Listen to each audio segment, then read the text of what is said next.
سفر کر کے مدینہ پہنچے، حضرت ابو بکر صدیق رضی اللہ تعالیٰ عنہ نے اپنی اس دوستی کو رشتہ داری میں بدل ڈالا، اپنی سب سے لاڈلی بیٹی حضرت عائشہ صدیقہ رضی اللہ تعالیٰ عنہ کا نکاح پیارے نبی صلی اللہ علیہ وسلم سے کر دیا۔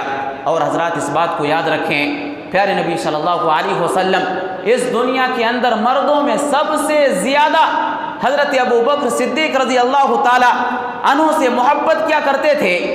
عمرو بن العاص رضی اللہ تعالیٰ عنہ بیان کرتے ہیں، کہتے ہیں میں نے پوچھا، سوال کیا، ای الناس احب الیک یا رسول اللہ، یا اللہ کے رسول صلی اللہ علیہ وسلم آپ ہمیں بتائیں آپ لوگوں میں سب سے زیادہ کس سے محبت کرتے ہیں؟ پیارے نبی صلی اللہ علیہ وسلم نے فرمایا عائشہ، میں اس دنیا کے اندر سب سے زیادہ عائشہ سے محبت کرتا ہوں۔ راوی حدیث عمرو بن العاص رضی اللہ تعالیٰ عنہ پوچھتے ہیں، قلت من الرجال، یا اللہ کے رسول آپ بتائیں مردوں میں آپ سب سے زیادہ کس سے محبت کرتے ہیں؟ پیارے نبی صلی اللہ علیہ وسلم نے فرمایا ابوہا، عائشہ کے والد سے میں اس دنیا کے اندر سب سے زیادہ محبت کرتا ہوں۔ یہ حضرت ابو بکر صدیق رضی اللہ تعالیٰ عنہ ہیں۔ اسی طرح سے حضرات ابو بکر صدیق رضی اللہ تعالیٰ عنہ کی شخصیت وہ شخصیت ہے کہ حضرت ابو بکر صدیق رضی اللہ تعالیٰ عنہ نبی کی مراد کو سمجھ لیتے تھے۔ پیارے نبی صلی اللہ علیہ وسلم خطبہ دے رہے ہوتے، بات کر رہے ہوتے، صحابہ کرام موجود ہوتے، صحابہ کرام اوپر کی باتوں کو سمجھتے، باتوں کی ظاہری چیز کو سمجھتے، ظاہری مفہوم کو سمجھتے، لیکن حضرت ابو بکر صدیق رضی اللہ تعالیٰ عنہ نبی کے دل میں جو چل رہا ہوتا، حضرت ابو بکر صدیق رضی اللہ تعالیٰ عنہ اس کو بھی سمجھ جاتے۔ چنانچہ صحیح بخاری کی روایت ہے، حضرت ابو سعید خدری رضی اللہ تعالیٰ عنہ بیان کرتے ہیں کہ اللہ کے رسول صلی اللہ علیہ وسلم منبر پر تشریف لے گئے، انتقال سے چند دن پہلے پیارے نبی صلی اللہ علیہ وسلم منبر پر تشریف لے گئے۔ پیارے نبی صلی اللہ علیہ وسلم نے لوگوں کو سمجھایا، خطبہ دیا، اور خطبے کے دوران پیارے نبی صلی اللہ علیہ وسلم نے فرمایا ان عبدا خیرہ اللہ رب العالمین نے اپنے بندے کو اختیار دیا ہے کہ میرا بندہ چاہے تو دنیا کی چمک دمک کو اختیار کر لے، دنیا کی زیب و زینت کو اختیار کر لے، دنیا کی رنگینیوں کو اختیار کر لے، دنیا کی دولت کو اختیار کر لے، یا پھر میرا بندہ چاہے تو میرے پاس جو نعمتیں ہیں ان نعمتوں کو اختیار کر لے۔ پیارے نبی صلی اللہ علیہ وسلم نے فرمایا فاختار ما عندہ، اللہ کے اس بندے نے اللہ کے پاس جو نعمتیں ہیں ان نعمتوں کو اختیار کر لیا۔ حضرات یہ جملہ پیارے نبی صلی اللہ علیہ وسلم نے بیان کی۔ فبکا ابو بکر، صحابہ کرام بھی یہاں پر سن رہے تھے۔ جیسے ہی پیارے نبی صلی اللہ علیہ وسلم کا یہ جملہ حضرت ابو بکر صدیق نے سنا، حضرت ابو بکر صدیق رضی اللہ تعالیٰ عنہ رونے لگے اور کہنے لگے فدیناک بآبائنا و امہاتنا، میرے ماں باپ آپ پر قربان ہو۔ حضرت ابو بکر صدیق رضی اللہ تعالیٰ عنہ یہ کہہ کر کے رونے لگے۔ حضرت ابو سعید خدری رضی اللہ تعالیٰ عنہ کہتے ہیں کہ مجھے بہت ہی زیادہ تعجب ہوا کہ حضرت ابو بکر صدیق رضی اللہ تعالیٰ عنہ کیوں رو رہے ہیں۔ حضرت ابو بکر صدیق کے رونے پر مجھے بہت زیادہ تعجب ہوا۔ پیارے نبی صلی اللہ علیہ وسلم نے ایک عام بات بتائی کہ اللہ کا ایک بندہ ہے جس کو اللہ رب العالمین نے اختیار دیا ہے، چاہے تو وہ دنیا کو اختیار کر لے، چاہے تو اللہ کے پاس جو نعمتیں ہیں اس کو اختیار کر لے۔ اللہ کے اس بندے نے اللہ رب العالمین کے پاس جو نعمتیں ہیں ان کو اختیار کر لیا۔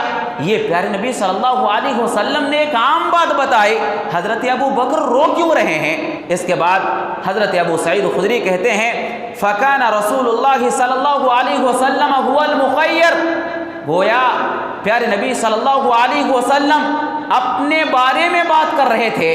پیارے نبی صلی اللہ علیہ وسلم گویا اپنی ذات کے بارے میں یہ بات بتلا رہے تھے کہ اللہ رب العالمین نے مجھے یہ اختیار دیا ہے کہ چاہے تو میں دنیا کی زیب و زینت کو اختیار کر لوں، دنیا کی دولت کو اختیار کر لوں، یا پھر اللہ رب العالمین کے پاس جو نعمتیں ہیں، میرے رب کے پاس جو نعمتیں ہیں، میں ان نعمتوں کو اختیار کر لوں۔ پیارے نبی صلی اللہ علیہ وسلم اپنے بارے میں فرماتے ہیں کہ میں نے اپنے رب کے پاس جو نعمتیں ہیں ان نعمتوں کو اختیار کر لیا۔ حضرات یہ بات پیارے نبی صلی اللہ علیہ وسلم نے اپنی ذات کے لیے بیان کی۔ اس سے حضرت ابو بکر صدیق رضی اللہ تعالیٰ عنہ سمجھ گئے کہ پیارے نبی صلی اللہ علیہ وسلم کے انتقال کا وقت قریب آ گیا ہے۔ پیارے نبی صلی اللہ علیہ وسلم اب ہمارے درمیان سے جانے والے ہیں۔ پیارے نبی صلی اللہ علیہ وسلم کا انتقال کا وقت قریب آ گیا ہے۔ اس لیے حضرت ابو سعید خدری کہتے ہیں وَكَانَ أَبُو بَكْرٍ أَعْلَمَنَا، حضرت ابو بکر صدیق رضی اللہ تعالیٰ عنہ ہم میں سب سے زیادہ پیارے نبی صلی اللہ علیہ وسلم کی باتوں کو سمجھنے والے تھے۔ حضرات ابو بکر صدیق رضی اللہ تعالیٰ عنہ کی شخصیت ہیں، اسی حدیث کے الفاظ ہیں۔ اسی خطبے کے دوران پیارے نبی صلی اللہ علیہ وسلم نے یہ بھی ارشاد فرمایا ان من امن الناس علی فی صحبتہ ومالہ ابا بکر۔ پیارے نبی صلی اللہ علیہ وسلم نے فرمایا اے دنیا کے لوگوں، اس بات کو یاد رکھو، مجھ پر سب سے بڑا احسان، سب سے زیادہ احسان اگر کسی کا ہے تو ابو بکر صدیق رضی اللہ تعالیٰ عنہ کا احسان ہے۔